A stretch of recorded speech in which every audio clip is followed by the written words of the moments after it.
últimos 203 historia de tal, como decía Enrique Bernardo Núñez, pero que no se ha hecho síntesis y que con lo no descubierto, con la tesis de lo no descubierto, entonces el objetivo sería hacer síntesis. Le pregunto por qué no se ha podido hacer antes síntesis de un problema metodológico, un problema que tiene que ver con esa tesis de sometimiento y de sumisión, y cómo haría la síntesis, cómo se haría la síntesis con la metodología de lo descubierto. Señores, con estas preguntas tendríamos para amanecer. Sobre todo pues las peñazos que han tirado todos ustedes. Vamos a intentar, sin embargo, pues una síntesis de lo que nos queda de tiempo, 10 minutos máximo. Mira, sí, la tarea es dura, difícil, titánica, dice don Luis Alberto,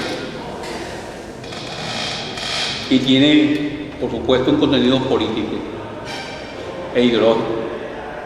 Ya dije en mi intervención, no lo ocultamos. No ocultamos una posición política e ideológica. No nos disfrazamos como muchos intelectuales, políticos, historiadores que se disfrazan con pureza. No. Aquí hay una posición política e ideológica que quiere ser fundamentada a nivel de lo que llaman ciencia, sí. Pero no es verdad que estamos desprovistos de esa posición política a que lo del compañero. Luego, todavía somos o estamos invadidos, que es lo que creo que hay muchas posiciones. Yo mantengo que sí, mantenemos que sí. Lo otro es creer en independencia. Aquí se habló de una independencia de 1811 al 21, pero entonces los actuales patriotas descubrieron que no hay independencia y que el comandante eterno es quien ha creado, quien ha retomado y adelantado la independencia. Luego entonces, a eso nadie se ha opuesto. Pues aquí con la tal independencia se ha hecho cualquier cosa. Con la independencia, los propios héroes, caudillos, libertadores, hicieron dictaduras e intentos de democracia, todo tipo de caudillismo, todo tipo de autocracia, todo tipo de guerra.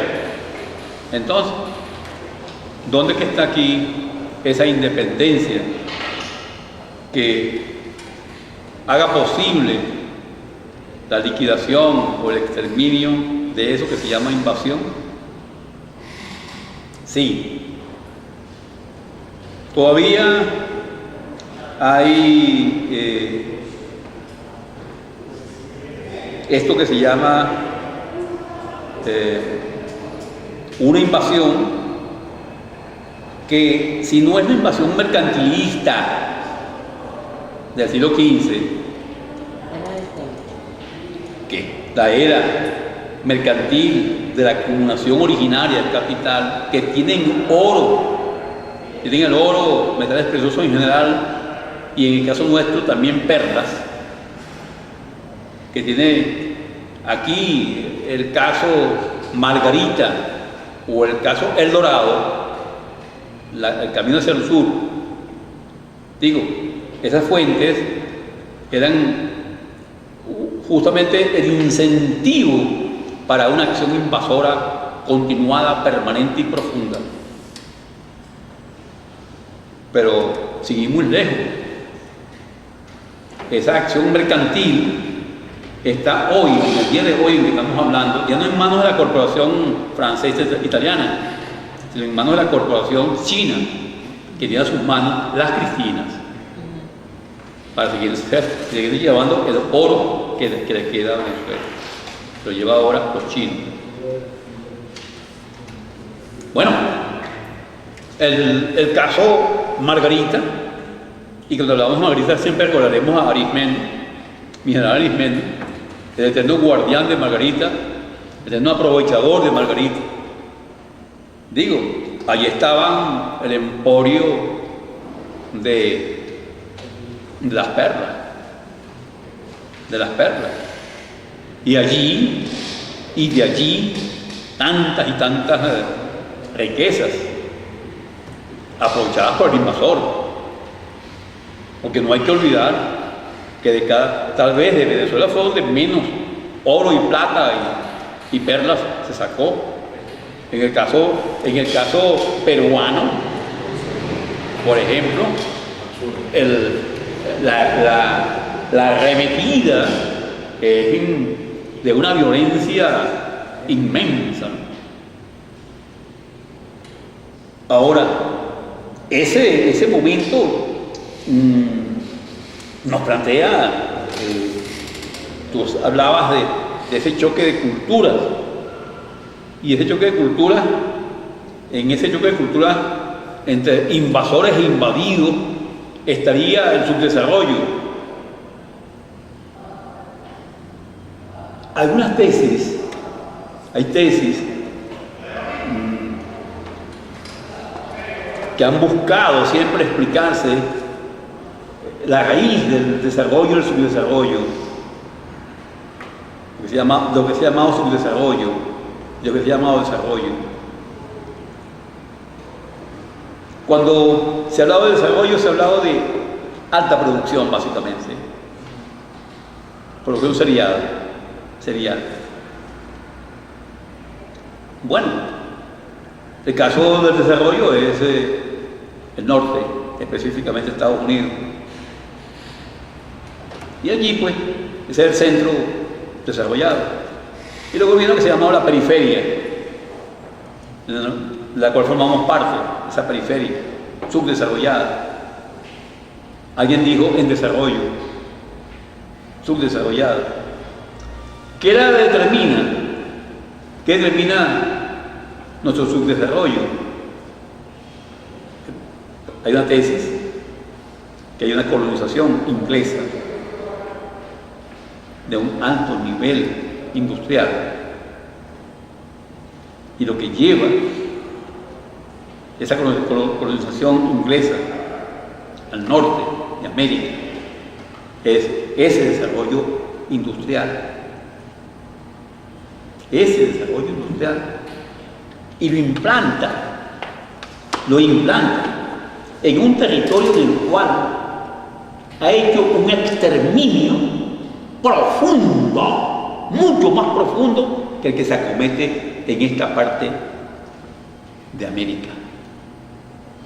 Es decir, es un desarrollo que se siembra, que siembran los ingleses, siembran allí su desarrollo.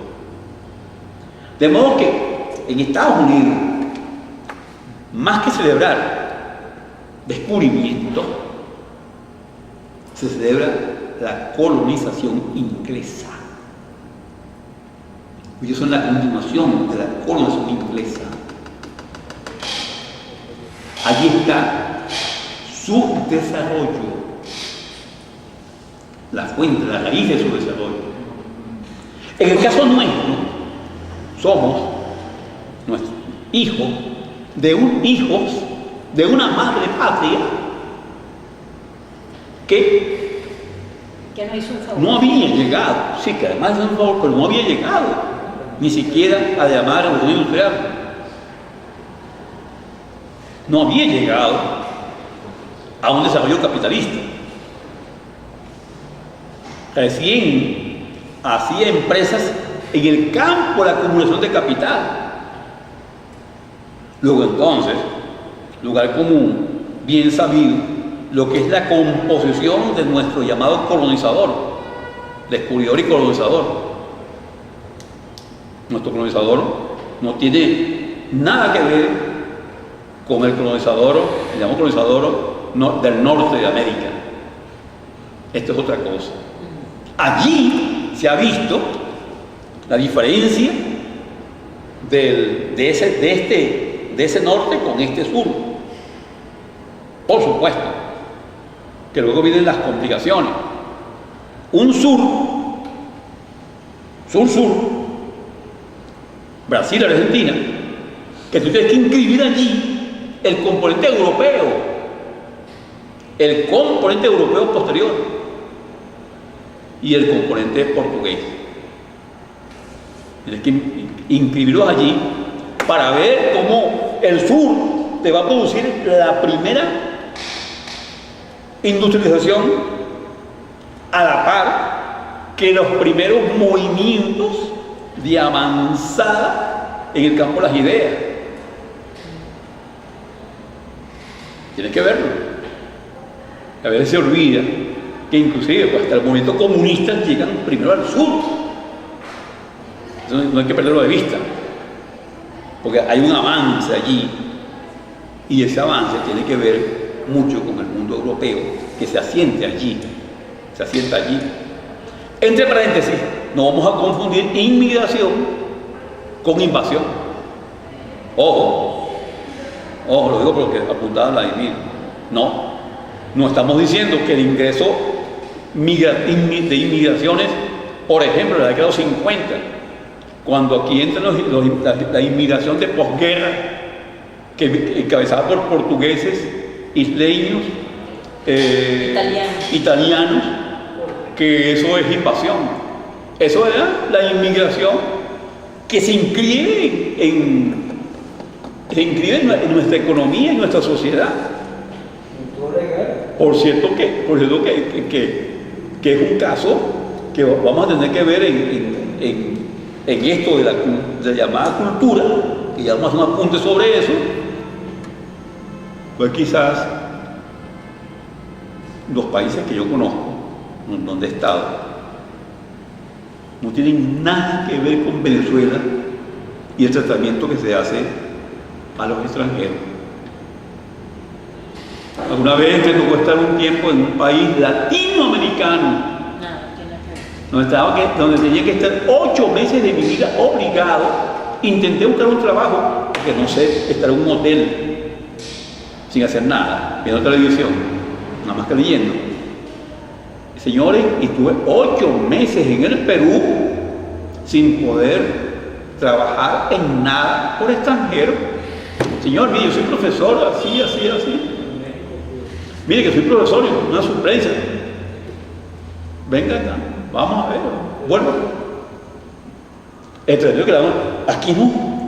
Aquí nosotros somos los reyes de la solidaridad, de la fraternidad, y acogemos a quien sea con gran calor. Esos somos los venezolanos.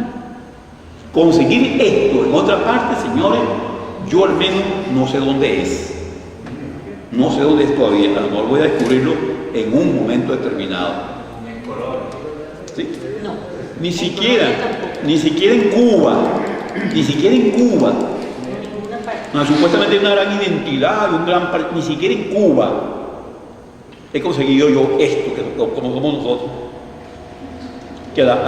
Bueno, chicos, volvemos al portugués pues, y al italiano, que a los 15 días están en el país y eran dueños de la bodega, dueños de acá, dueños del barrio, te fiaban o no te fiaban. Y como decía un amigo mío, te hacían cualquier juego hasta pesado. El mismo portugués. Y se te mentaba la madre el portugués. ¿Sí? ¿Cuándo tú en un país extranjero te vas a esa libertad, che? Con el portuguesillo?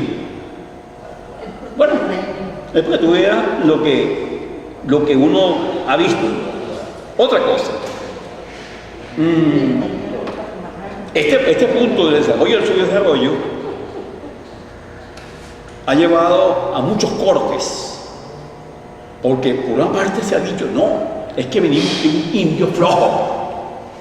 Un indio flojo. Esa es nuestra raíz. Perezoso. Bueno, sí, pero entonces es bueno el exterminio que se hizo en Estados Unidos. Y aquí tuvimos la desgracia que no hubo un exterminio total. Es eso, aquí en Venezuela. Entonces, no, el exterminio En Venezuela hubo un exterminio. no, aquí no llegamos a los niveles norteamericanos, mi querida amiga. Bueno, pero acabar con Los los peruanos. suyos eran guerreros. Y los peruanos. Díganme los caribes, se mataban peleando. Vamos a empezar por ese mundo también. Un instante, ya vamos ya. De modo porque este es un tema de polémica permanente, donde hay que seguir ahondando, pero que es sumamente importante. Alguien me preguntaba sobre el saqueo cultural.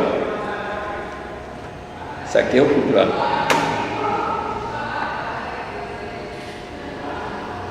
Mira, toda invasión produce saqueo. No hay invasión que no haya saqueo. Tanto saqueo económico como lo que tú llamas saqueo cultural.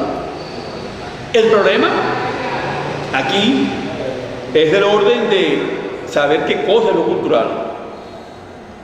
Porque el término antropológico es todo lo que hace el hombre. Y siempre hemos dicho que eso es una generalidad. Y hemos mantenido que la tal antropología cultural es una gran generalidad. Partiendo de ese tipo de conceptos tan difundidos, todo lo que hace el hombre, eso significa nada. De modo que una de las cosas que hemos cuestionado en la cátedra es el concepto de cultura. Desde decir que él es muy culto hasta decir que fue saqueada la cultura, porque no sabemos qué es lo que fue saqueado. El saqueo de oro y perla es un saqueo, en todo caso, en ese concepto, también es cultural, como el saqueo de la obra artística propiamente dicha es también saqueo. En fin, habría que revisar esa conceptualización, porque hasta ahora no es la más clara y la más convincente. Ahora, eso lleva al problema de la identidad. El problema de la identidad, que ya está de moda. Recordemos el tiempo en que Esteban Emilio Monzoggi tenía movimiento de la identidad, de que a los 80 y parte de los 90. Ya hoy en Venezuela, mayormente nadie habla de identidad. ¿Por qué? ¿Qué pasó con la identidad? Lo que pasó es que, ¿qué es lo que nos identifica como venezolanos? Es decir, ¿qué es lo nuestro? ¿Qué es lo nuestro propiamente dicho? Cuando se hacía esa pregunta, caíamos en el vacío de que lo nuestro era lo indígena. Y eso no es verdad. Porque eso es una parte reducida, que es el lenguaje o la obra artística indígena, que yo prefiero llamar originaria. Esa es una parte, pero no lo es todo. Por ello, creemos que el tema de la identidad no ha sido bien planteado, bien discutido, profundizado, y que habría necesidad de ver en forma amplia, total, qué es lo que define al venezolano. Y ya dábamos algunos rasgos, por ejemplo, de esto de comprensión, de aceptación, de amplitud, de bondad, si así puede decirse con el término cristiano. Ahora,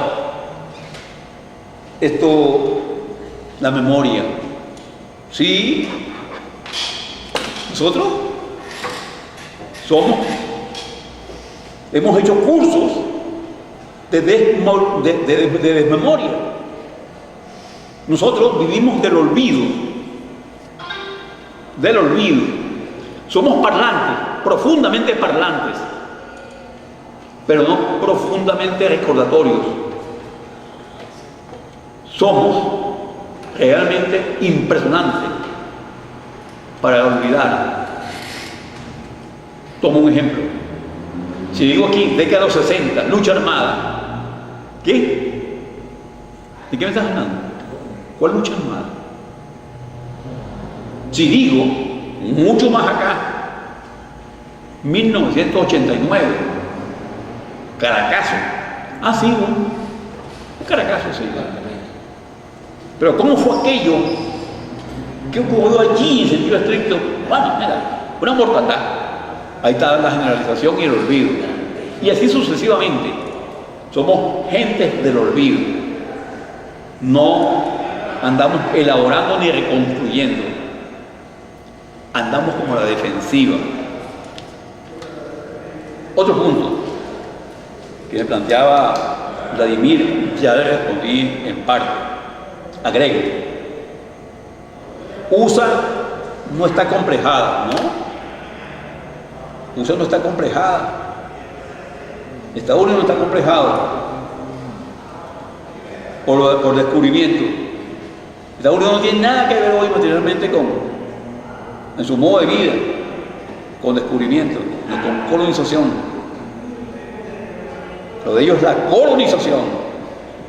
Ahí nacieron, ahí sienten que nacieron.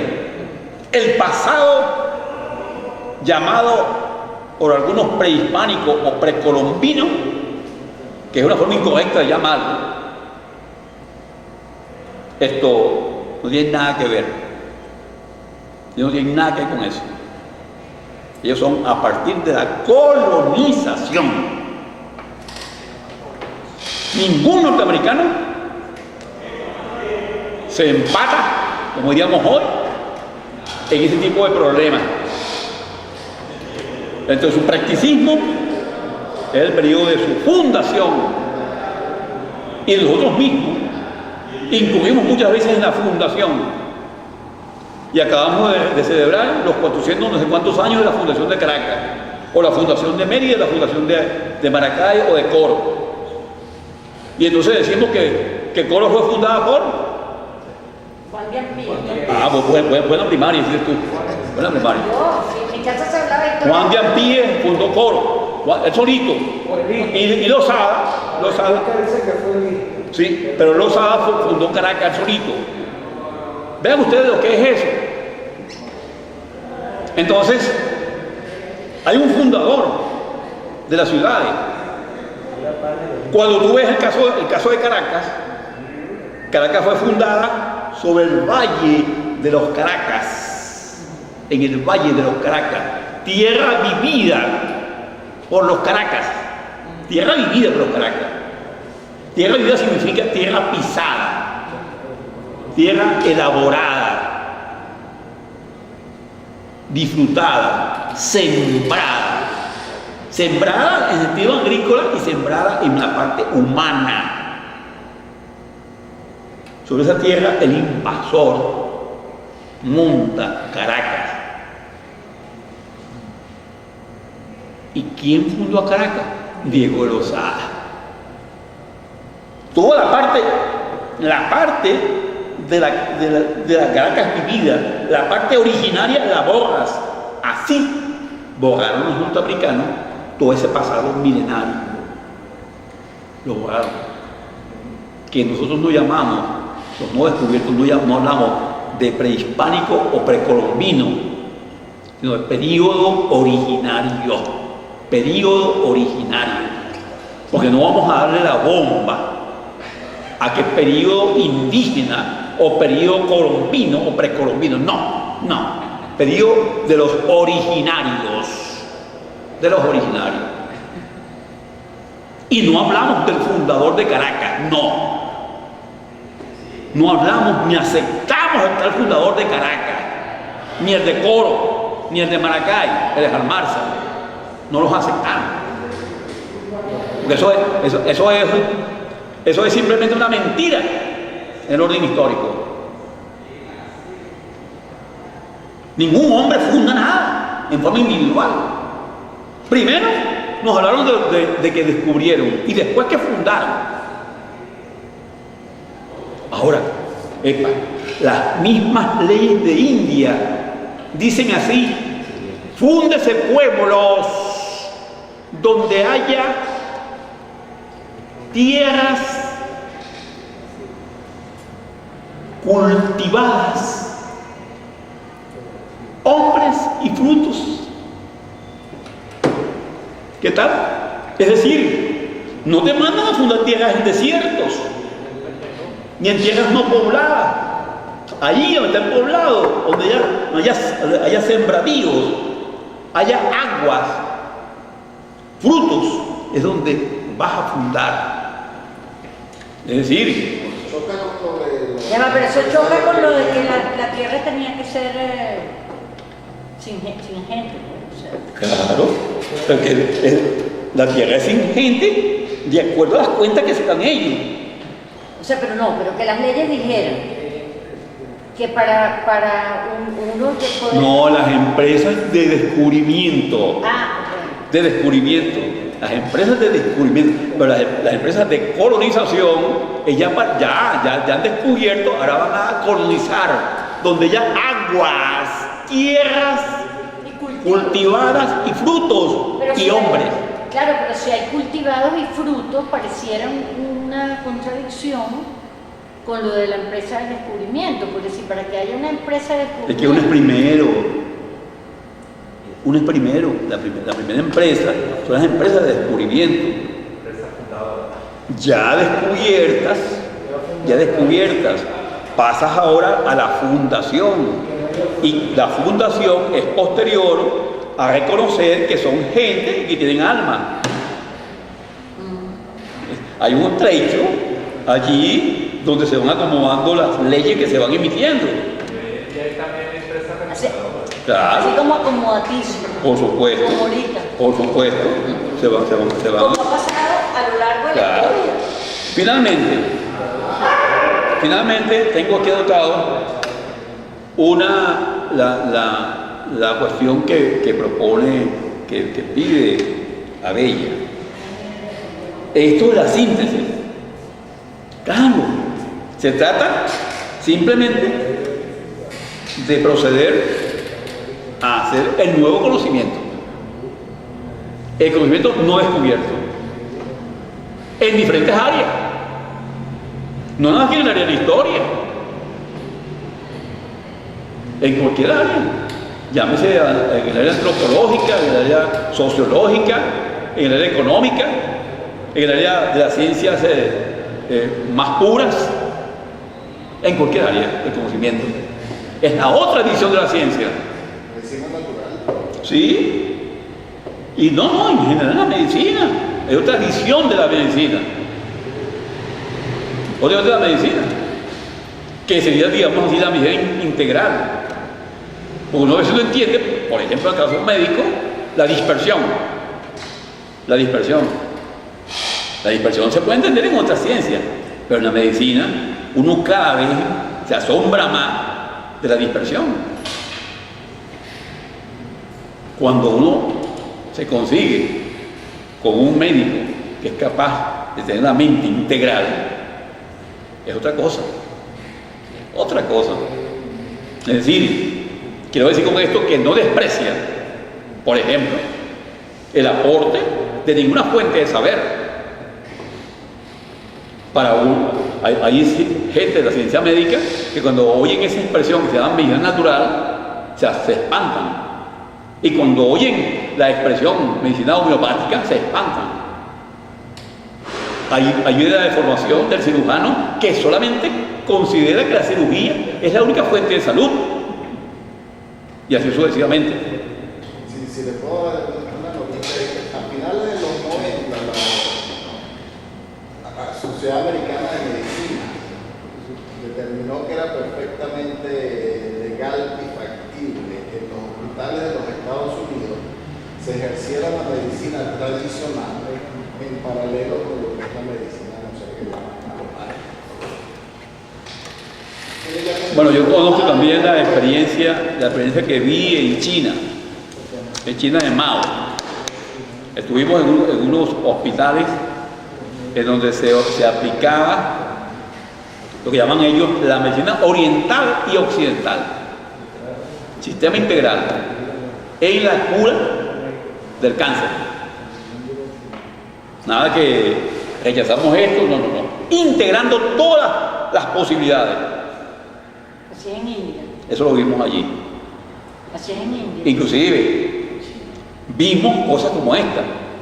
operación de alta cirugía, cervicales, y la anestesia, ¿sabe qué era? Acupuntura. Cero químico, acupuntura.